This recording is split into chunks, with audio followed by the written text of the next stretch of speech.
તો આજે આપણે થોડા અત્યાર સુધી આપણે જે કર્યું છે બીજા અધ્યાયની પહેલા અધ્યાયની બીજી વલ્લીમાં આપણે અહીં સુધી આવ્યા છીએ.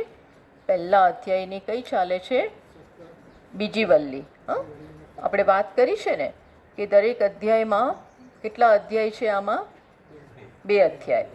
અને બંને અધ્યાયોમાં કેટલી વલ્લી છે? 1 મિનિટ.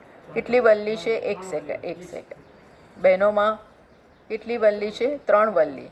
જવાબ તો આવી જ ગયો છે. તો આપણે અત્યારે શેમાં છીએ? પહેલા અધ્યાયની બીજી વલ્લીમાં. દરેક ચેપ્ટર્સના સેક્શન્સ છે, એટલે આના વલ્લી ના સમજ પડે તો શું સમજવાનું? સેક્શન. તો પહેલા અધ્યાયમાં 3 સેક્શન, બીજા અધ્યાયમાં 3 સેક્શન. તો અત્યારે આપણે પહેલા અધ્યાયના બીજા સેક્શનમાં છીએ, બીજી વલ્લીમાં. અચ્છા, હવે એનાથી એ વલ્લીનો ચલો બધા સામે જ રાખો ટેક્સ્ટ અને ક્વેશ્ચન. કયા પહેલા જ મંત્રથી આપણે શરૂ કરીએ છીએ, બીજા વલ્લીના પહેલા મંત્રથી. 5 નંબર તમે શોધી લો. પહેલો મંત્ર છે અન્ય શ્રેય અન્યદુતૈવ પ્રેય. ત્યાંથી આપણે શરૂ કરીએ છીએ.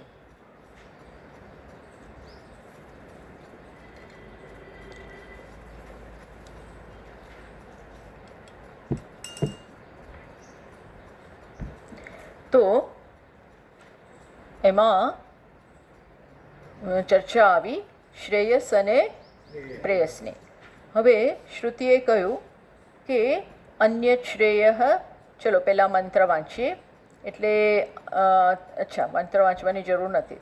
તમે મને કહો કે શ્રેયસ એટલે શું અને પ્રેયસ એટલે શું? સુધાબેન, અહીંયા આ બાજુની ખુરશીમાં આવી જાઓ ને, એટલે જવાબ આપો. એ થોડુંક સંભળાય. આવો. અરે ભાઈ, ક્યાં ગઈ તારું? આનું પેલું ઉપરનું ક્યાં ગયું? ના, એના માટે. આના ઉપરનું ક્યાં ગયું? આનું હા, એ તો મેં પહેર્યું છે. ઓકે. સારું, ચલો બોલો. નજીક આવો, શેષ નજીક આવો. શ્રેયસ અને પ્રેયસ એટલે શું? હા, લાગે છે.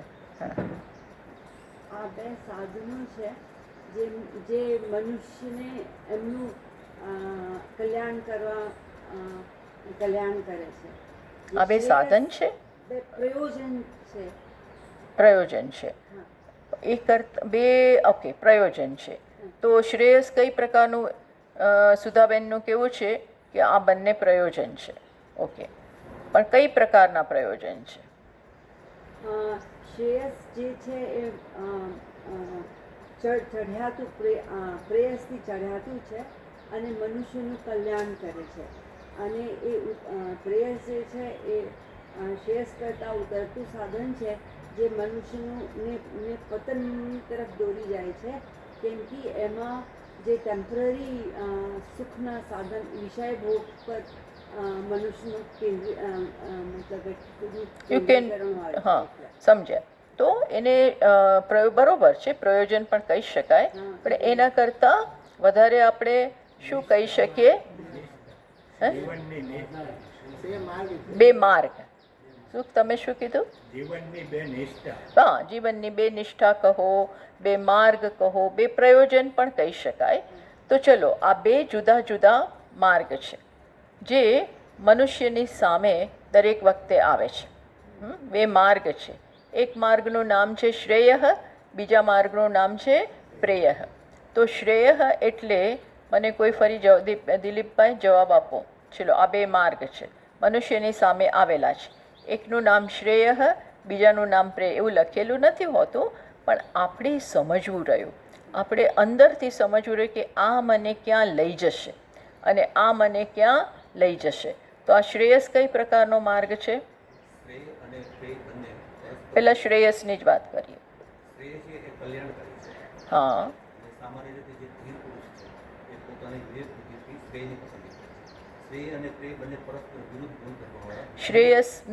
શ્રેયસની જ વાત કરો. કલ્યાણકારી છે.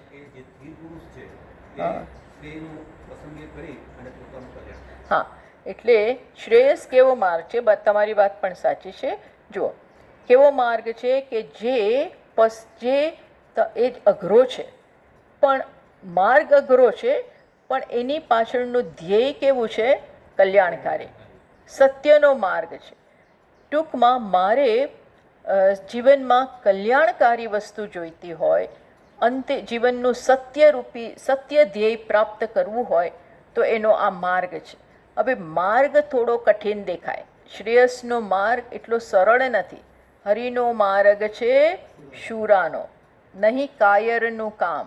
એટલે એ માર્ગ થોડો અઘરો છે. કેમ?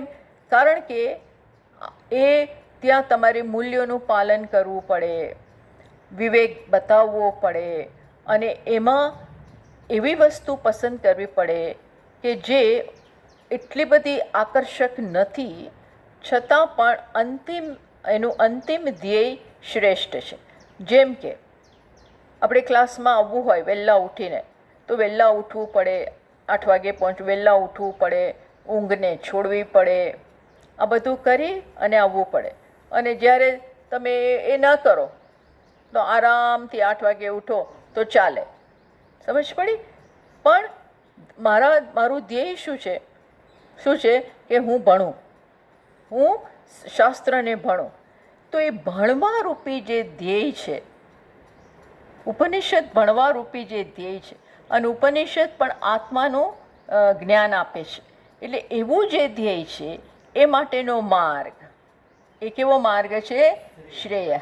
જ્યારે પ્રેય કેવું છે? આરામથી, મને આરામ જોઈએ છે, નિરાંત મીન્સ એવી આરામ જોઈએ છે. તો હું મોડે ઉઠી તો મોડું ઉઠવા રૂપી માર્ગ. હા, ખ્યાલ આવ્યો? તો એ પેલું વધારે ગમે. કયું ગમે? જનરલી સ્પીકિંગ ગમે પ્રેય, કારણ કે એ આપણને તરત આનંદ આપનારું છે. તરત જ પથારી ન છોડવી પડે, ઊંઘ્યા કરું, પણ એટલે એ મળી ગયું. પણ એનું એન્ડ રિઝલ્ટ કેવું છે? કે મને આજે ક્લાસ ગુમાવવો પડે. અને દુઃખદાયી નહીં, પણ તરત જ એનાથી હું જ્ઞાન ગુમાવીશ. ટૂંકમાં આ બે પ્રકારના એવરી મોમેન્ટ, પ્રત્યેક ક્ષણે આવે છે. નાસ્તામાં પણ શું લેવું? તળેલું ખાવું, પછી એકદમ જ ઘીવાળો રોટલો ખાવો, કે પછી હેલ્ધી કોઈ ખોરાક લેવો? એ બે માર્ગ આપણી સમક્ષ આવ્યા. તો એમાં પસંદગી કર. ભાઈ હેલ્ધી લાગે તો પેલું હેલ્ધી જરા અઘરું લાગે. સેલાડ ખાઓ કે પછી માત્ર ચા પી લો, એ પાછી ખાંડ વગરની, એ બધું જરા અઘરું છે. જ્યારે સામે કેવું છે? સરસ બ્રેડ, બટર, ચીઝ લગાવેલી સેન્ડવિચ હોય, વગેરે વગેરે વગેરે. પણ અને કોઈ પંજાબી હોય તો એકદમ જ સવારના પહોરમાં એકદમ લસ્સી ને પરોઠા, સ્ટફ્ડ પરોઠા, અને એકદમ એ બધું લાગે બહુ સરસ અને સારું પણ ખરું. પણ જે કામ કરી શકતા હોય, પચાવી શકતા હોય, અને એ બધી ફેટની સાથે ડીલ કરવા માટે કેટલું કામ કરવું પડે કરી શકતા હોય તો, બાકી તો સવારના પહોરમાં જ બધી ફેટ જમા થઈ જાય. ટૂંકમાં આ બે આવે છે, એમાં આ પસંદ. એટલે કોન્સ્ટન્ટલી આ બે આપણા જીવનમાં આવે છે. પછી અહીંયા કહ્યું, પછી શું કહ્યું એ શ્લોકમાં? કે જે શ્રેયસની પસંદગી કરે છે એનું શું થાય છે જયપ્રકાશભાઈ? શુભ થાય છે. સાધુ ભવતી એટલે એનું શુભ થાય છે, કલ્યાણ થાય છે. અને બીજાનું શું થાય છે? હિયતે અર્થાત અને બીજાનું પતન એટલે એ ધ્યેયથી ચ્યુત થઈ જાય. એ શેનાથી ચ્યુત થઈ જાય? ધ્યેયથી ચ્યુત થયો. એકવાર ચ્યુત થયો, પછી આગળ. આ બંને વચ્ચે આપણે સતત શું કરવું પડે અરવિંદભાઈ? બીજા મંત્રને ધ્યાનમાં રાખીને આ પ્રશ્ન છે. પોતાનો વિવેકનો ઉપયોગ કરી અને શું લાભકારક છે, શું ગેરલાભકારક છે, શ્રેય કરશે, એ જાણી અને આત્મકલ્યાણનો માર્ગ કયો છે એ રસ્તે જવું. વિવિનક્તિ. અને બંનેને અહીંયા શ્લોકમાં શું કે સંપરિત્ય વિવિનક્તિ ધીરઃ, આ તૌ સંપરિત્ય વિવિનક્તિ ધીરઃ એનો અર્થ શું થયો કે આ શ્રેયસ અને આપણું રિવિઝન પણ થઈ રહ્યું છે સાથે સાથે. બીજો મંત્ર શું કહે છે? શ્રેયશ્ચ પ્રેયશ્ચ મનુષ્યમેતઃ, આ બંને મનુષ્યની સામે આવે છે. એમાંથી સંપરિત્ય બંનેને બહુ સારી રીતે પરીક્ષા કરે છે, બંનેને છૂટા પાડે છે. આ મને ક્યાં લઈ જશે, આ મને ક્યાં લઈ જશે, આ કેટલા અંશે હાનિ પહોંચાડશે, આ કેટલા અંશે મારું સારું કરશે. થોડી મને ઘણી બધો શ્રમ તો પડશે, પણ સાથે સાથે કેટલું હું મેળવીશ. ચલો ક્લાસ ભર્યો તો મને સ્વાધ્યાય થયો, એનાથી સવારના પોરમાં મારા બ્રેઇનને, મારા મનને એક સારી વસ્તુ સાંભળવા મળી, એનાથી મારું મન સવારના પોરમાં પવિત્ર થઈ ગયું, એનાથી મારા આખા દિવસની દિનચર્યામાં એ વસ્તુ મને ગાઈડ કરશે. આ બધું આપણે વિચારીએ તો આમ ધીર પુરુષને સતત કામ રહે. હા, બધાને કામ રહેતું હોય છે, પણ મેન્ટલી પણ ધીર પુરુષને સતત, ધીર એટલે સમજુ વિવેકી વ્યક્તિને આવું કામ રહે. આ બંનેને છૂટા પાડો. અને વળી પાછો આપણા મનુભાઈ, શ્રેયો હિ ધીરો ભી, એટલે શું કરે છે? ધીર પુરુષ શું કરે છે? વિવેક કરીને શ્રેયને પસંદ કરે છે. જે અવિવેકી છે એ પોતાના યોગક્ષેમનો ભાર, યોગક્ષેમનો વિચાર કરી અને હંમેશા પ્રેયને પસંદ. હા, ધીર પુરુષ કોને પસંદ કરે? શ્રેયસને. બરોબર તમારી સામે શું છે? જે સોનાના સિક્કા અને સાદા સિક્કા આ બંને પડ્યા છે. એમાંથી ધીર પુરુષ શું સોનાના સિક્કા ચૂંટી લે, અને પેલાને ખબર નથી, અને એ શું કરે છે? પેલા ખોટા સિક્કા છે એ પસંદ કરી લે છે. પ્રેયો મંદો યોગક્ષેમાદ વૃણીતે. આપણે આ જે એક્ઝામ્પલ આપ્યું એ એટલું બરોબર નથી, કારણ કે સોનાના સિક્કા તો ખરેખર મૂલ્યવાન છે, પણ આપણે એ કહી શકીએ કોઈ બે વસ્તુ એકદમ સાથે હોય પણ જે ચમકતી હોય એ લે, એ કોણ છે? એ પ્રેયસની પસંદગી કરનાર છે. જ્યારે ચમકતી નથી અને છતાં પણ એનું મૂલ્ય છે, ધારો કે હીરો હોય પણ હજી ઘસાયેલો નથી, ઘસાયેલો રો, એ થોડો કાળો દેખાય, પણ ઝવેરી સમજી જાય કે આ ભલે આવો દેખાય છે અને સામે ચળકતી વસ્તુ હોય, પણ ઝવેરી સમજે કે ના આ હીરો છે, એને ઘસીશું, ઘસવું પડશે, ઘસવામાં ઘણો સ્ટ્રેઇન પડશે, પણ એ જ સાચું છે. અને બીજો યોગ અને ક્ષેમની ચિંતામાં. યોગ એટલે શું ભાઈ? હા હા, અને પછી ક્ષેમ રક્ષણ. બરોબર. તો યોગ એટલે સામાન્ય વ્યક્તિ અથવા તો જે પ્રેયસની પસંદગી કરે છે એને કોની ચિંતા છે? યોગ અને ક્ષેમની ચિંતા છે. યોગ અને ક્ષેમની ચિંતાથી એ પ્રેયસની પસંદગી કરે છે. યોગ એટલે જે નથી એને મેળવવામાં પોતાનો સમય આપે, અને જે હોય એના રક્ષણમાં સમય આપે. બસ આખો દિવસ કે આખી, અત્યારે દિવસની જ વાત કરીએ, એનો દિવસ શેમાં જાય છે? જે નથી એ મેળવવામાં અને જે છે એનું રક્ષણ કરવામાં. એ બસ એમાં જ એનો મૂલ્યવાન સમય એ કાઢે છે, પસંદગી કર્યા કરે છે. એમાં ને એમાં આનું ધ્યાન જ નથી અપાતું. આવું થાય છે. અચ્છા, આગળ પછી નચિકેતાનું યમરાજા વખાણ કરે છે. તો એ ઉપેન્દ્રભાઈ કઈ રીતે વખાણ કરે? શ્લોકમાં જોઈને મને જવાબ આપો. આપણે ત્રીજો શ્લોક કરી રહ્યા છીએ. જો ત્રીજો શ્લોક આ પ્રકારનો છે. સત્વમ પ્રિયાન પ્રિયરૂપાંશ્ચ કામાન અભિધ્યાયન નચિકેતોત્યસ્રાક્ષી નૈતામ શૃંકામ વિત્તમયીમવાપ્તઃ યસ્યામ મજ્જન્તિ બહવો મનુષ્યાઃ.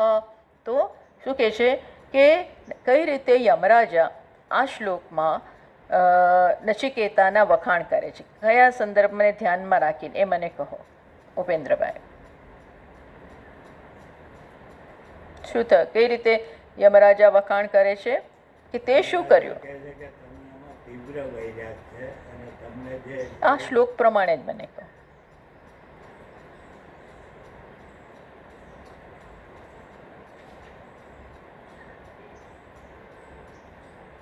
તે શું કર્યું?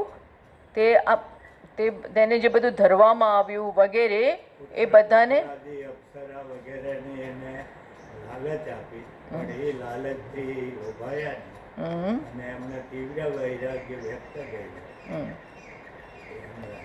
હા, એટલે તે આમાં શું કર્યું? આનો અર્થ, આ શ્લોકનો અર્થ કેવો થાય છે કે તને સારી સામે બધા પ્રિય, બહુ આકર્ષક બધી વસ્તુ, કામનાનો વિષય એ બધા ધરવામાં આવ્યા, પણ તે જ અભિધ્યાયન એટલે શું દિલીપભાઈ? એનું આલોચન કરી. વિચાર, કોઈ પણ વસ્તુ સામે આવે ત્યારે વિચાર કરવો પડે કે ભાઈ આ શું છે. એકદમ જ આવેગમાં આવીને આકર્ષક વસ્તુને પસંદ નહીં કરી લેવાની, પણ આ શું કરશે, તો આને અભિધ્યાયન કર, અને પછી તે છોડી દીધું. જેમાં શું થાય છે મનુભાઈ? આ શ્લોક પ્રમાણે જેમાં મોટા જે લોકો શ્રેયને પસંદ નથી કરતા એ લોકો ડૂબી જાય છે સંસારમાં, એને મૃત્યુ આત્મથી. અત્યારે મને આ ત્રીજા શ્લોકની શ્લોક પ્રમાણે, ત્રીજા મંત્રની શ્લોક પ્રમાણે જવાબ આપો. એ મનુષ્ય ડૂબી જાય છે. અને શેમાં ડૂબી જાય છે? એ ભોગની અંદર, પ્રલોભનો ભોગ, એની અંદર એ ડૂબી જાય. પણ આ ત્રીજા શ્લોક મને આમ તમને ખબર છે, બધાને મને ખબર છે, પણ આપણે શ્લોક પ્રમાણે જઈ રહ્યા છીએ. પુત્રાદિના આકર્ષણ અને જે ભોગ પદાર્થો છે, અહીંયા કયો શબ્દ વાપર્યો છે? પ્રિય ના, ત્રીજી લાઈનમાં નૈતામ શૃંકામ વિત્તમયીમ અવાપ્તઃ. વર્ષાબેન, નૈતામ શૃંકામ વિત્તમયીમ અવાપ્તઃ. દિલીપભાઈ?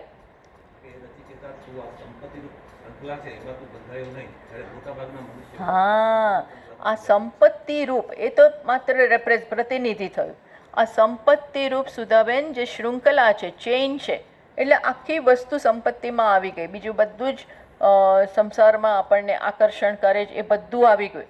એ જે આખી શૃંખલા છે, જેમાં જેમાં મજ્જંતી બહવો મનુષ્યાઃ, બહવઃ મનુષ્યાઃ, મોટા ભાગના મનુષ્યો, યસ્યામ મજ્જંતી, જેમાં ડૂબી જાય છે, એમાં તું પડ્યો જ નહીં, એમાં તું ફસાયો નહીં. બસ આ છે, ફસાવવું નહીં. જીવનમાં ક્યાંય એકવાર ફસાઈ ગયા તો પછી જલ્દી નીકળાતું નથી. પછી તો નીકળવા માટે પ્રયત્નમાં જતા, પણ ફસાઈ ગયા. શેમાં ફસાઈ જવાય છે? વિત્તમય, શું લખ્યું? વિત્તમયી શૃંકામ. વિત્ત સાંકળ, કેવી? એકમાંથી બીજામાં આપણને ગૂંચવનાર, અને એક બીજામાં લઈ જાય. એકમાં પડો એટલે બીજું આવે જ. ધારો કે બહુ મોટી જગ્યાએ પૈસા રોક્યા, એટલે પછી એમાં તમારે બધો સમય આપવો પડે, પછી બનાવવું પડે ને એમાં. હા, એક ધ્યેય પછી બીજું ધ્યેય એવું, ત્રીજું ધ્યેય એવું. આ આખું એકમાં આપણને ફસાવનારું છે. એમાં મોટા ભાગના મનુષ્યો પડી જાય છે. વિત્તનું આકર્ષણ તો છે જ, નથી એવું નથી. આ બધાનું આકર્ષણ તો બહુ વ્યવસ્થિત છે, પણ એમાં તું પડ્યો નહીં. હવે ચોથો મંત્ર હું વાંચું છું, એ પ્રમાણે હું પ્રશ્ન પૂછું છું, એ મંત્રને ધ્યાનમાં રાખીને, એટલે એ પ્રમાણે જવાબ આપજો. દૂરમે તે વિપરીતે વિશુચી, અવિદ્યાયા ચ વિદ્યેતિ જ્ઞાતા, વિદ્યાભીપ્સિનમ નચિકેતસં મન્યે, નત્વા કામા બહવો લોલુપંત. તો હવે મને અહીંયા કહે છે ને કે દૂરમેતે વિપરીતે વિશુચી, અવિદ્યાયા ચ વિદ્યેતિ જ્ઞાતા. આ કયા બે વસ્તુ અત્યંત વિરુદ્ધ છે એ મને કહો. કોણ કહેશે? હા, અરવિંદભાઈ બોલો. વિદ્યા અને અવિદ્યા એકબીજાથી બંને વિરુદ્ધ સ્વભાવવાળી વસ્તુ છે. કેવી વિરુદ્ધ છે? વિદ્યાથી વિરુદ્ધ અવિદ્યા છે. કેવી પણ? એના માટે શું? કેવી વિરુદ્ધ છે? ભિન્ન ભિન્ન ફળ આપનારી. ભિન્ન ભિન્ન પણ કેવી? અત્યંત વિરુદ્ધ છે. હા હા, વિપરીત ફળ આપનારી. એક મિનિટ, મને અહીંયા શ્લોક મળતો નથી. હા, કઈ બે વસ્તુ વિરુદ્ધ છે? વિદ્યાથી વિરુદ્ધ અવિદ્યા છે. ગતિ જુદી છે, અત્યંત બંને વિરુદ્ધ છે. પછી બંનેની ગતિ જુદી છે. બંનેની ગતિ કઈ કઈ રીતે અલગ છે? એના ધ્યેય સ્વરૂપથી અને ફળથી. સ્વરૂપ, સાધન અને ફળ ત્રણેયમાં અલગ છે. સ્વરૂપથી અવિદ્યાનું સ્વરૂપ અલગ, વિદ્યાનું સ્વરૂપ અલગ, અવિદ્યાનું સાધન એ અલગ, વિદ્યાનું સાધન અલગ, અને ફળ પણ અલગ, રિઝલ્ટ પણ બધા અલગ. એ આવી રીતે બંને અત્યંત જ વિરુદ્ધ છે. તો નચિકેતાએ શેની પસંદગી કરી? વિદ્યાની પસંદગી કરી અને એને પોતાની જે ભોગોની જે લાલચ આપવામાં આવી એને દર્શાવવામાં આવે એનો ત્યાગ કર્યો અને શેની ઈચ્છાથી? શેની ઈચ્છા? મંત્ર પ્રમાણે મને જવાબ આપો ને. યમરાજાની દ્રષ્ટિએ નચિકેતા કેવો છે? વિદ્યાભીપ્સિનમ, વિદ્યાની અભિલાષા કરનાર. વિદ્યાભીપ્સિનમ. યમરાજા માને છે કે નચિકેતા તું કેવો છે? તને વિદ્યાની પડી છે, વિદ્યાની ઈચ્છા રાખને. વિદ્યાભીપ્સિનમ નચિકેતસમ મન્યે. હું માનું છું કે તું વિદ્યા પ્રાપ્ત કરવામાં વિદ્યાની ઈચ્છા ધરાવનાર છે, અને માટે નત્વા કામા બહવો લોલુપંત. તપસ્વીનભાઈ, હા, તું તને મોઢામાં પાણી ના આવ્યો, તું જરાય એનાથી લલચાયો નહીં. ચલો આગળ. હવે શેનું વર્ણન આવે છે 5મા મંત્રમાં? મનુભાઈ, શાસ્ત્રવિહિત કર્મો કરીને ઈચ્છા પૂરી. ના, એ નહીં. 5મા મંત્રમાં હવે શેનું વર્ણન આવે છે? 5મો મંત્ર કાઢો. અવિવેકની નિંદા આવે છે. તો ચલો હું વાંચું છું પહેલાં.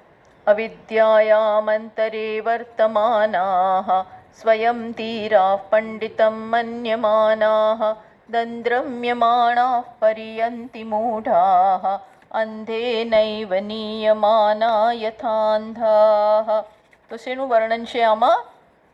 અવિદ્યાનું. અને અવિદ્યા પસંદ કરનારા, અવિદ્યાને જ જીવનનું ધ્યેય માનનારા, ટૂંકમાં એમાં ને એમાં પડેલા છે, એની વાત આવી. પછી આગળ છઠ્ઠામાં પણ જયપ્રકાશભાઈ શેની વાત આવે છે? હા, એની જ આવે છે કે એ લોકોને શું સૂચતું નથી? પરલોક કે બીજું ઉત્કૃષ્ટ વસ્તુ સૂચતી જ નથી. શું માને છે કે આ જ બધું છે. અને કોના વશમાં એ વારંવાર આવ્યા કરે છે? એ લોકો ના, એ તમે મને જોઈને કહો. કોના વશમાં આવે છે? મૃત્યુના જ પુનર્વશમાં પદ્યતે મેં. એ લોકો મારા જ વશમાં આવે છે. યમરાજ કહે છે આ નહીં જાણનારા મારા માટે સારા ક્લાયન્ટ છે. હા, ઓકે. પછી શું વાત કરે છે? આપણે એમનું નામ શું તમારું? દશરથભાઈ. ચલો, 7મા શ્લોકમાં કેની દુર્લભતા બતાવે છે?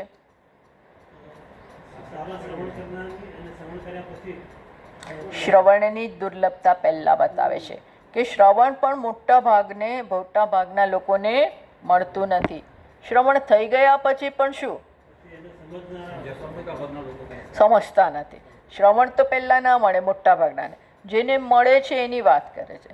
શ્રવણ થાય તો પણ સમજતા નથી. તો પછી કઈ કઈ વસ્તુ આશ્ચર્ય સમાન છે? વક્તા અને શ્રોતા બંને. વક્તા આશ્ચર્ય અને એની પાસેથી સાંભળનાર આવો શ્રોતા પણ આશ્ચર્ય. ટૂંકમાં એ બધી વાત થઈ.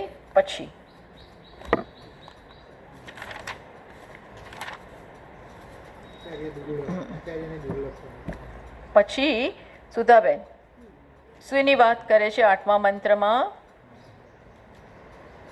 આ આત્મા ની વાત કરવા માંડ્યા. आत्मा जो विषय है वो क्या कहते हैं, तर्क का विषय नहीं है, आचार्य का विषय नहीं है। तर्क का विषय नहीं है। हाँ, हाँ। साधारण व्यक्ति के द्वारा इसका ज्ञान नहीं दिया जा सकता। हाँ, जो आत्मा को नहीं जानते, जो नहीं जानते, हाँ। जो इतने महान मीन्स के आत्मा का ज्ञान नहीं जिनके पास, हाँ। न नरेण अवरेण प्रोक्तः एषः सुविज्ञेयः। वेददर्शी लोग उसका वर्णन नहीं कर सकते। हाँ। जो जो इतना जानने वाला नहीं है उसके द्वारा जब आत्मा का प्रतिपादन होता है तो वो समझ में आता नहीं है। वाय? बिकॉज ऑलरेडी आत्मा विશે अनेक प्रकारना ભ્રમ છે, પણ જે કોણ બોલે કોણ કહે તો આવડે? હા, અનન્ય પ્રોક્તે. પણ એ જાણનાર કેવો છે? અનન્ય પ્રોક્તે એટલે અનન્યતયા જાનાતી, અભેદદર્શી. કેવી? જે આત્માને પોતાનાથી અન્ય, ઈશ્વરને, આત્માને કે બીજા કોઈને, જે વિષય છે આત્મા, એને પોતાનાથી અન્ય માનતો જ નથી. બ્રહ્મને પોતાનાથી અન્ય એવું અભેદનું, અદ્વૈતનું જ્ઞાન ધરાવનાર જ્યારે આ બોલે ત્યારે જ એને સમજ પડે. પછી તર્કથી જણાતો નથી. મનુભાઈ? નવમામાં નચિકેતાની પ્રશંસા કરે છે. હા, કે આજે તે આત્મજ્ઞાન પ્રાપ્ત કર્યું, હકીકતમાં આપણું આત્મજ્ઞાન કર્યું જ નથી એમને, પણ તે એમાં એવું એમને યોગ્ય લાગ્યું કે આત્મજ્ઞાન. પણ એના પહેલાં એક વાત કરી, કેવી રીતે આ સમજમાં આવે? આ સમજમાં કઈ રીતે આવે? ના ના, હા, 10%. પણ કઈ વસ્તુથી? તર્ક દ્વારા? તર્ક દ્વારા? જયપ્રકાશભાઈ, તર્કથી નહીં એમ જવાબ આપવાનો છે. આ નૈષા તર્કેણ મતિહિ આપનેયા.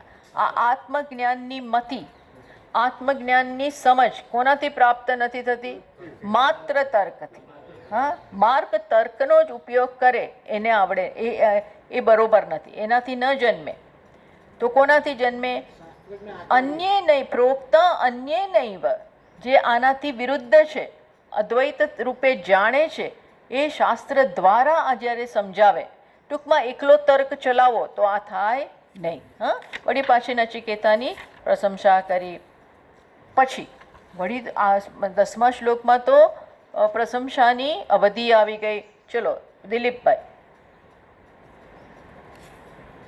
યમરાજ પોતાનું ઉદાહરણ આપતા કહે કે હું જાણું છું કે કર્મનું ફળ હંમેશા અનિત્ય હોય છે, અને હું એ પણ જાણું છું કે અનિત્ય દ્વારા ક્યારેય ચિત્તની પ્રાપ્તિ થઈ શકે નહીં. છતાં મેં નિશ્ચિત અગ્નિની ચયન કરી, ટૂંકમાં અનિત્યની મેં પસંદગી કરી અને આ જે આપેક્ષિક જે પરમ પદ છે યમનું, એ પ્રાપ્ત કર્યું. જો બહુ સરસ.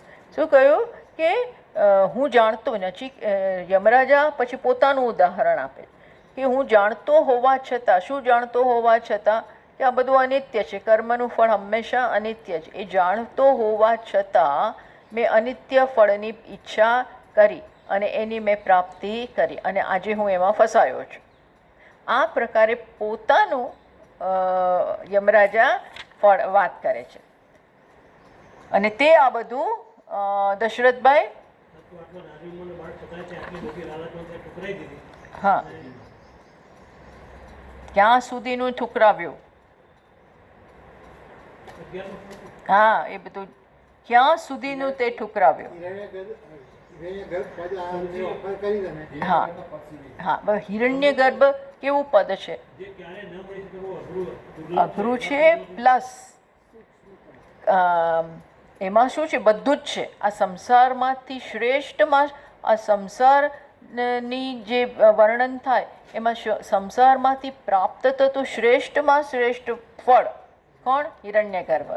એમાં બધું જ છે, ક્રિયાશક્તિ, ઈચ્છા શક્તિ, જ્ઞાન શક્તિ. એ પણ તે છોડી દીધું, એ પણ તે છોડી દીધું. કેમ? ધૃત્ય ધીર નચિકેત અત્યસ્રાક્ષી. તું ધૃતિની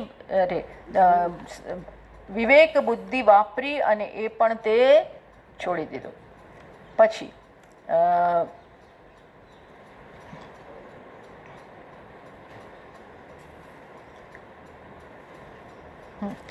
વળી પાછા નમરાજા આત્મતત્વની વાત કરે છે કે એ કેવું છે અરવિંદભાઈ. હા, એમની બુક હિન્દી છે એટલે હિન્દીમાં જવાબ, હિન્દી બુક છે એટલે હિન્દીમાં જવાબ તેમાંથી વાંચીને કે આ ગૂઢ સ્થાનમાં આત્મતત્વ રહેલું છે. ટૂંકમાં બતાવે છે કે આ કંઈ સરળ વસ્તુ નથી. જે પસંદ કર્યું છે તે એ સરળ નથી, તો બહુ ગૂઢ છે. એ જે સ્થાનમાં રહેલું છે એ તો કેવું છે, ઘણા બધા દોષથી જ રહેલું છે. અંતઃકરણમાં ઘણા દોષ છે, પણ એ કોનાથી મળે? અધ્યાત્મ યોગથી. એટલે કે અધ્યાત્મ યોગ એટલે શું? અધ્યાત્મ યોગ એટલે શું દિલીપભાઈ? હા, શ્રેષ્ઠ સાધન વિવેકથી તમારા અંતઃકરણને શુદ્ધ કરવું. એ કરો પછી આત્મજ્ઞાન થાય. એને પછી હર્ષ અને શોકથી માણસ મુક્ત થઈ જાય. આ વસ્તુ તો તારા માટે ઓપન થઈ ગઈ છે એ વાત કરે છે. તપસ્વીનભાઈ 13મા મંત્રમાં શું કહે છે?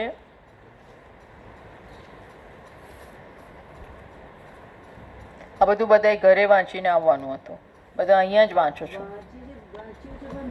ભૂલી જવાય. બરોબર છે, સાચી વાત. હા, બોલો દિલીપભાઈ.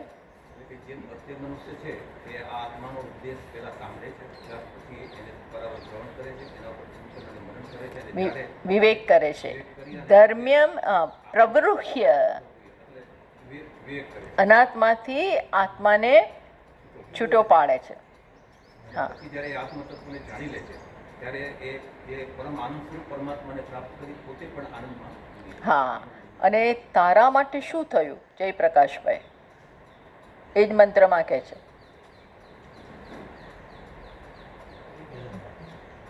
તારા માટે કેવું થયું છે? હા, વિવૃતમ સદ્મમ. તારા માટે એ આનંદરૂપ વસ્તુના, આનંદરૂપ આત્માના, જેની આગલી લાઈનમાં વાત કરી, તારા માટે તો ખુલી ગયા છે. હા, પછી હવે આપણા કોણ ભાઈ, ઉપેન્દ્રભાઈ, 14મા શ્લોકમાં કયો પ્રશ્ન છે એ મને જવાબ. 14મા શ્લોકનો પ્રશ્ન, નચિકેતાનો જે પ્રશ્ન છે એ શેનો પ્રશ્ન છે એ મને સમજાવો. કયો પ્રશ્ન છે? ચલો મનુભાઈ તમે બોલો, ત્યાં સુધીમાં તમે બીજું આગળ વાંચી લો. પ્રથમ અધ્યાયની પ્રથમ ઓલીના 20મા શ્લોકમાં જે પ્રશ્ન કર્યો હતો એ જ બીજા શબ્દોની અંદર રજૂ કરે છે. અન્યત ધર્માત અન્યત અધર્માત, અન્યત કૃતાર્થ અકૃતાર્થ, અન્યત ભૂત ભવ્યાત એત પશ્ચિમ. એટલે ધર્મથી અતીત છે, અધર્મથી પણ જુદું છે. પછી કૃત અને અકૃત બંનેથી. કાર્યકૃત અને અકૃત એટલે શું? કાર્ય અને કારણ. પછી ભૂતકાળ, ભવિષ્યકાળ અને વર્તમાનકાળથી જે અથવા એના કાર્યોથી પણ જે જુદું છે એવું આત્મતત્વ તમે જાણો છો એ મને ટૂંકમાં. હવે નચિકેતા વળી પાછો પ્રશ્ન કરે છે. વળી પ્રશ્ન આગળ તો એણે કરેલો જ. આગળ શું પ્રશ્ન હતો વર્ષાબેન? હા, પણ એમાં એણે કઈ પ્રકારના શબ્દો વાપરેલા? જ્યારે પહેલી વાર પ્રશ્ન કર્યો ત્યારે શું કહ્યું હતું? કારણ કે આ તો અહીંયા સંદર્ભ આખા ઉપનિષદનો શેનાથી શરૂ થયો? જન્મથી કે મૃત્યુથી? મૃત્યુથી. તો એણે તે વખતે શું પૂછ્યું હતું? આત્મા છે, કોઈક માને છે નથી, એ જે પૂછ્યું હતું ને એનો જ હવે વળી યેયમ પ્રેતે વિચિકિત્સા મનુષ્યે અસ્તિત્યે કે નાયમ અસ્તિ ચૈકે. જેના વિશે લોકોને વિચિકિત્સા, સંશય છે કે આત્મા છે, રહે છે મૃત્યુ પછી કે નથી રહેતો, આ વિશે મને કહો. એનો જ અહીંયા વિસ્તાર કર્યો. કયા મંત્રમાં? 14મા મંત્રમાં. અને શું કહ્યું વૈશાલી? કે એનો કઈ રીતે એ જ પ્રશ્ન પૂછ્યો 14મા મંત્રમાં? કે જે ધર્મથી અલગ છે, અધર્મથી એ જ વસ્તુ ટૂંકમાં આત્મતત્વને આ રીતે બતાવે કે આટલું સમજી ગયો છે નચિકેતા. શું સમજી ગયો છે?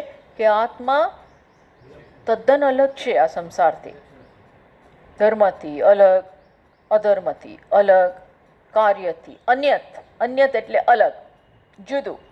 કાર્યથી અલગ, કારણથી અલગ, ભૂત વર્તમાન આ બધાથી અલગ. આ તમે સ્પષ્ટતયા જાણો છો, જુઓ છો, અનુભવો છો, અપરોક્ષતયા એની મને વાત કરો. હા, પણ આ વાત કરી, હની મને વાત કરો, તો હવે એની વાત આવવી જોઈએ ને. એની વાત આવવી જોઈએ આ તત્વની. કેવા તત્વની? જેના વિશે નચિકેતાએ जो अपरोक्ष है जिसके हाँ। बारे में जो पूछा गया कि जो धर्म से अलग, उसकी बात नहीं करनी चाहिए. और यमराजा किसकी बात करते हैं? सुधाबेन. अपरोक्ष तत्व मतलब नहीं, ये आपकी बात सच्ची है कि नचिकेता ने पूछा कि अभी ये जो धर्म से अलग है, अधर्म से, उसकी बात आप कीजिए. हाँ, तो वो बात आनी चाहिए. यमराजा को ये सिखाना चाहिए आत्मा के बाबत के विषय में. तो यमराजा कैसे शुरू करते हैं? वो ओम पद की विवेचना के साथ. क्यों ओम की पद? ओम से शुरुआत क्यों? ओम का प्रवचन क्यों देते हैं? क्योंकि ओम से वो जगत को बताते हैं और फिर वहाँ से नहीं, लेकिन क्यों ओम का? क्यों आत्मा का क्यों नहीं? वो ओम जो है वो आत्मा की नहीं, तरफ ले नहीं। जाने, अपरोक्ष की तरफ ले जाने वाला वो लिंक है जिससे हम नहीं, तीनों नहीं. स्थितियों से- ओम की बात अभी करने की ज़रूरत ही क्या है? सारे वेद जिस पद का वर्णन नहीं, वो तो ठीक है, પણ ઓમની વાત કેમ કરી? મારે જે હું જે આત્માની વાતથી શરૂ કરો ને, ઓમ તો નવો સબ્જેક્ટ લઈ આવ્યા તમે. નહીં. ઈમાનદાર અને મધ્યમ અધિકારી માટે ઉપાસના જરૂરી, કારણ અંતઃકરણ ઉપાસના માટે હવે આ જવાબ મારે જોઈએ છે. શું? અંતઃકરણ શુદ્ધ કરવા અને મનનું નિશ્ચલ્ય માટે ઉપાસના બહુ જરૂરી છે. હા, એટલે હવે ઉપાસનાની વાત કરે છે. સીધું આત્મતત્વનું પ્રવચન નથી કરતા. જે પૂછ્યું છે એની વાત કરો ને. તમે બીજા પાટા પર કેમ ચડી જાઓ છો? આપણે કે ભાઈ આ પૂછ્યું, હા ના, આ છે ને વક્તા આવું કરે ને તો શ્રોતા ખોવાઈ જાય કે આ તો હમણાં સુધી તો આવું વાત ચાલતી હતી અને આ એકદમ જ ઓમકારની વાત પર કેમ આવી ગયું? એવું થાય ને. પણ આ એટલા માટે ટીકાકાર વચ્ચે ભાષ્યકારને બધા આપણને સમજાવે છે કે આ શેના માટે છે કે આત્માનું જ્ઞાન આપતા પહેલાં જે પ્રકારનું અધિકારીત્વ જોઈએ, તૈયારી જોઈએ, એ તૈયારીમાં જે ખૂટતું હોય એ વસ્તુ આપવી જોઈએ. તો આ લોકોમાં તૈયારીમાં તો 2 વસ્તુ જોઈએ. અંતઃકરણ શુદ્ધિ માટે 2 વસ્તુ જરૂરી છે. શું જરૂરી છે દિલીપભાઈ? કર્મયોગ બંને. કર્મયોગ શેના માટે? શુદ્ધિ તો વરી, પણ કયા માટે? સ્થૂળ અશુદ્ધિ દૂર કરવા માટે. સ્થૂળ મોટું બહુ રાગ દ્વેષ હોય, બહુ બધા વિક્ષેપો હોય, મીન્સ કે હૃદયની આવી અશુદ્ધિ હોય, કામ, ક્રોધ, લોભ, મોહ, મદ, માત્સર્ય, રાગ, દ્વેષ, આ બધાને દૂર, સ્વાર્થ, મુખ્યત્વે સ્વાર્થ બુદ્ધિ તીવ્ર હોય, એ બધું પહેલાં દૂર કરવા માટેનો ઉપાય कौन सा है? कर्म योग. सिर्फ कर्म नहीं, योग की भावना से जब करते हैं, जो भावना रखते हैं वही शुद्ध या अशुद्धि का कारण है. या तो शुद्धि या तो अशुद्धि उसका कारण बनता है. तो अशुद्धि अब तक हुई है, अब तक तो होती रही है अशुद्धि. क्यों? समर्पण की भावना से कर्म नहीं किया मीन्स के कर्म योग नहीं है ना. अब तक कर्म को योग की भावना से किया नहीं है. तो योग की भावना is the thing which is going to, वो क्या है? डिटर्जेंट है, तो साफ करने वाला है. अंतःकरण रूपी अपने वस्त्र को जो अशुद्ध अभी है उसको साफ करने के लिए कौन सा डिटर्जेंट है? कर्मयोग। First thing is this. तो पर उसकी बात यहाँ नहीं कही जयप्रकाश भाई, એની વાત ના કરી. બોલો કેમ? કર્મયોગની વાત કરવી જોઈએ ને, તું કર્મ કર, એવું ના કીધું. કેમ? એ તો એને જો જ્ઞાન માટે લાયક જ સમજે છે. प्रश्न क्या है उस पर? એક મિનિટ, અહીંયા કર્મયોગનું સજેશન, રેકમેન્ડેશન દવા કેમ ના આપી? નચિકેતાને એના માટે અધિકારી સમજે છે. નચિકેતાન તો છે ને, તમે સમજો. હા, નચિકેતાન તો ઉપાસનાની જરૂર નથી, પણ આ બીજા માટે કે છે. પણ જનરલી સ્પીકિંગ ઉપનિષદના જે અધિકારીઓ હોય એને કર્મયોગની જરૂર ન હોય, જનરલી સ્પીકિંગ એવું માની જ લેવામાં આવે. પણ નોટ નેસેસરીલી કે ઉપાસનાની જરૂર ના હોય. જનરલી સામાન્યતયા ઉપનિષદના અધિકારીઓમાં કર્મયોગની વાત કરતા નથી, એમને એની જરૂર નથી, એવી રીતે જનરલી આપણે જોયું છે. પણ એમને શેની જરૂર હોય છે? હોઈ શકે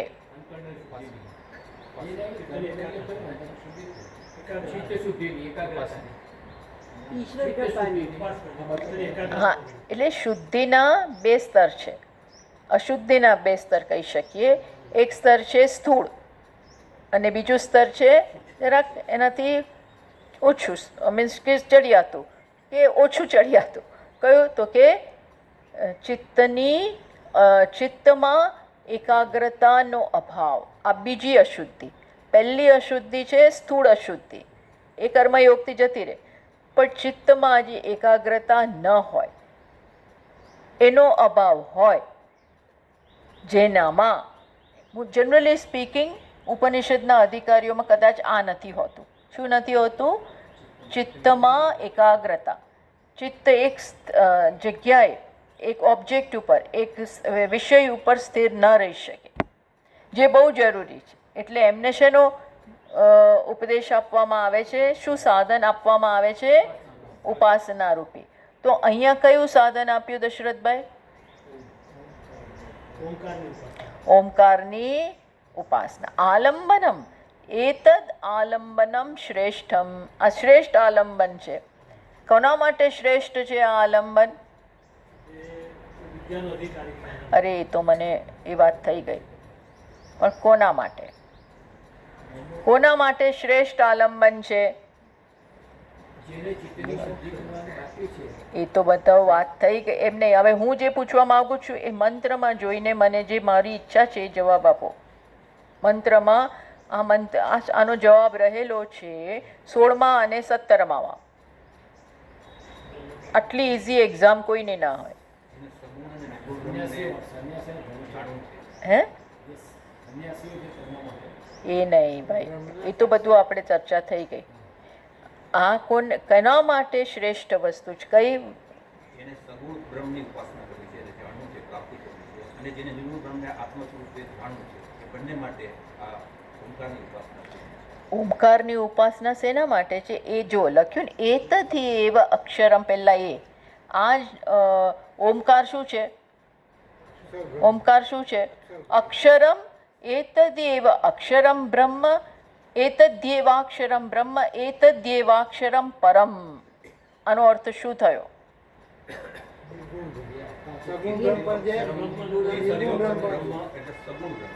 હા, એટલે નિર્ગુણ બ્રહ્મ. આ ઓમકાર સગુણ અને નિર્ગુણ બ્રહ્મ બંને છે. ઓમકાર પોતે સગુણ બ્રહ્મ પણ છે અને નિર્ગુણ બ્રહ્મ પણ છે. અને એને તમે જે દ્રષ્ટિ કરો એના ઉપર સગુણ બ્રહ્મની દ્રષ્ટિ કરો, મીન્સ કે એને પ્રતીક તરીકે રાખો, અથવા નામથી ઓમકારથી જ તમને સગુણ બ્રહ્મનું જ્ઞાન થાય. એ આપણે ચર્ચા કરીને એ તમે ફરીથી 16મો અને 17મો મંત્રના ટોક્સ બરોબર સાંભળી લેજો. 16મો અને 17, જેમાં કહ્યું કે ઓમકાર બંને માટે ઇટ સ્ટેન્ડ્સ. સગુણ બ્રહ્મ, નિર્ગુણ બ્રહ્મ. તો સગુણ બ્રહ્મ ધ્યાનનો વિષય છે. કેનો વિષય છે? ધ્યાન કરવાનો. જ્યારે નિર્ગુણ બ્રહ્મ આત્મતયા જાણવાનો વિષય છે. અન્ડરસ્ટુડ? આટલો ફેર છે. સગુણ બ્રહ્મ એટલે સમગ્ર જગત. એ ગુણ જ્યાં રહેલા હોય એ મેળવવું હોય તો એ શું? ધ્યાન કરવું પડે. એની સાથે એક already you are not that, એટલે એને ધ્યાનથી મેળવવાનું છે. આ ફ્લાસ્કને મારે આ ફ્લાસ્ક જોઈતો હોય તો મારે એનું ધ્યાન, હું ને એ બંને એક છે એ પ્રકારનું ધ્યાન કરવું પડે. એટલે સગુણ બ્રહ્મ એ ધ્યાનનો વિષય છે. જ્યારે નિર્ગુણ બ્રહ્મ આપણે એક જ છીએ. આનું તત્વ અને મારું તત્વ એક છે. અસ્થિ ભાતિ પ્રિયમ હિયર, અસ્થિ ભાતિ પ્રિયમ હિયર છે. એટલે અમે બંને એક જ છીએ. એ રીતે સમજવું પડે. તો એ શું થયું? નિર્ગુણ બ્રહ્મ. આત્મતયા જાણવું પડે. એટલે જે મારાથી અલગ છે એ ધ્યાનનો વિષય બને, અને જે હું છું એ જાણવાનો વિષય બને. તો એના બંને માટે ઓમકાર છે. ઓમકાર એટલે નિર્ગુણ બ્રહ્મ પણ અને સગુણ બ્રહ્મ પણ. ગુણતયા, ગુણવાળો ઈશ્વરે અને ગુણ વગરનો, આ રીતે. તો એ બંને માટે શ્રેષ્ઠ આલંબન છે. આલંબનની જ્યાં સુધી જરૂર હોય, એમને બેસી ગયા અને આપણને આત્માનું ચિંતન ન થતું હોય તો શું લે? ઓમ ઓમ ઓમ. એની મદદથી કાં તો તમે સગુણને સમજવાનો પ્રયત્ન કરો, સમગુણને પ્રાપ્ત કરવાનો પ્રયત્ન કરો, અથવા નિર્ગુણને જાણવાનો કે આ ઓમ એટલે હું. ઓમ બોલી પછી એ સાયલન્સ જે છે એ હું. ઓમ બોલીએ ત્યારે સગુણ બ્રહ્મ આવી જાય. ઓમ એ બોલીએ ત્યારે સગુણ આવી જાય, અને પછી બંધ થઈ જાય ત્યારે જે શાંતિ છે એ કોણ છે? નિર્ગુણ બ્રહ્મ. એ હું છું. આ પ્રમાણે ધ્યાન કરવું. આ પ્રમાણે બંને માટે સાધન કયું બન્યું? ઓમ. નિર્ગુણ માટે, સગુણ માટે. પણ મુખ્યત્વે અહીંયા ઓમકારનું માત્ર બોલી બોલીને પણ ઓમ ઓમ ઓમ ઓમ અહીંયા કેવા માટે છે? જે સગુણ સાથે ધ્યાન, એક ટૂંકમાં ચિત્તને એકાગ્ર કરો એના માટે છે. આ થઈ ગયું. આ બધું કોના માટે સજેસ્ટ કરવામાં આવ્યું? જે તૈયાર નથી. એટલે એવા કોણ? નચિકેતા નહીં. નચિકેતા તો ઉત્તમ અધિકારી છે, એ નહીં. પણ મંદ મધ્યમ અધિકારી, એને બરોબર તૈયાર કરવા માટે આ ઉપાસનાનું વચ્ચે સ્ટેપ આપી દીધું, ઘુસાડી દીધું. ભલે નચિકેતાએ તો સીધું આત્મા વિશે પૂછ્યું, પણ યમરાજાએ એ ન કર્યું. વચ્ચે આ ઉપાસનાની વાત કરી. અને હવે પૂછ્યું તું એના ઉપર આવી જશે. શું પૂછ્યું તું?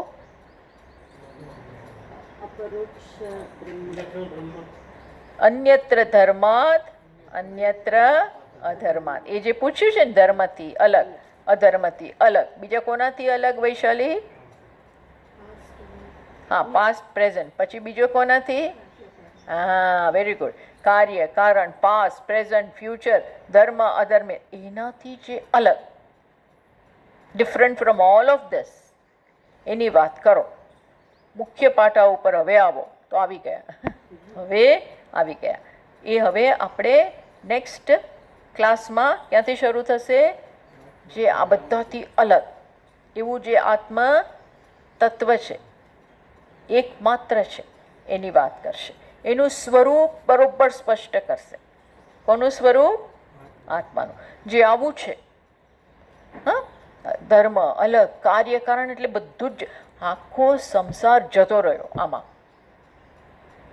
સંસાર હેઝ કમ ઇન ધર્મ અધર્મ, કાર્ય કારણ, ભૂત ભવ્ય, આ બધામાં આવી ગયું સંસાર. એની વાત હવે નહીં, એ બધું ઉડાડી દીધું. નાઉ કમ્સ ટુ વોટ? આત્મા. તમે જુઓ, એટલા માટે આ અઘરું છે.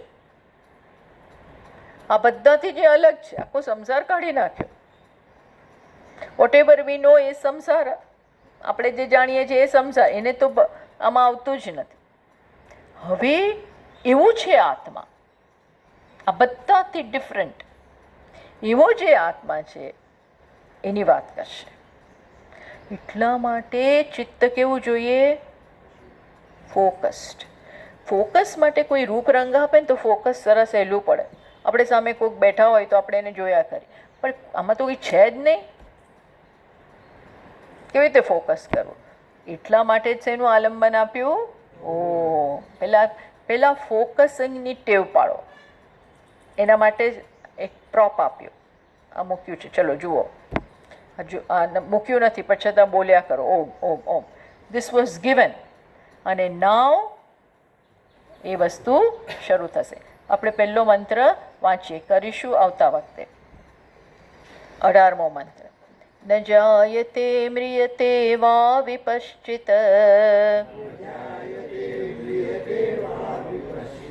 નાયમ કુતશ્ચિન્ન બભૂવ કશ્ચિત અજો નિત્ય શાશ્વતોયમ પુરાણઃ ન હન્યતે હન્યમાને શરીરે. જો હવે આમાં કેવી વાત આવી? જે જન્મતું નથી, જે મરતું નથી, આવો જે આત્મા છે વિપશ્ચિત. વિપશ્ચિત એટલે આત્માની વાત. આત્મા આવો મેધાવી છે, આવો છે, કોનાયમાંથી જન્મ્યો નથી, કશાને જન્મ આપતો નથી. નાયમ એ કોઈનામાંથી આવ્યો નથી, એનામાંથી કંઈ આવતું નથી.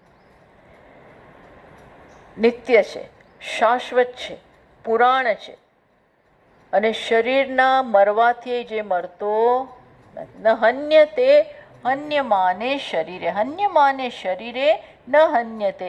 શરીરને મારવા છતાં એ મરતો નથી. દેટ મીન્સ શરીર નથી. આ કંઈ આમ ફેમિલિયર લાગે છે?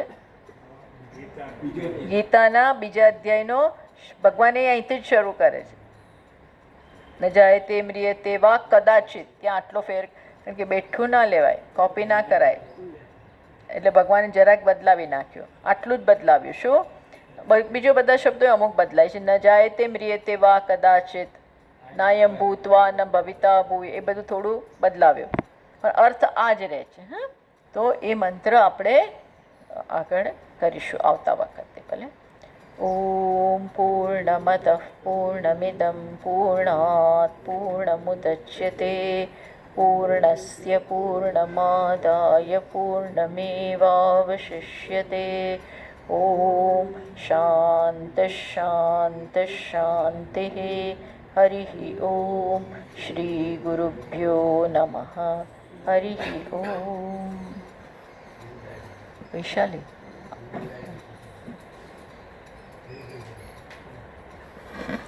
અચ્છા બંધ કરવાનું વિડીયો ચાલુ. હા, આ સ્ટોપ છે.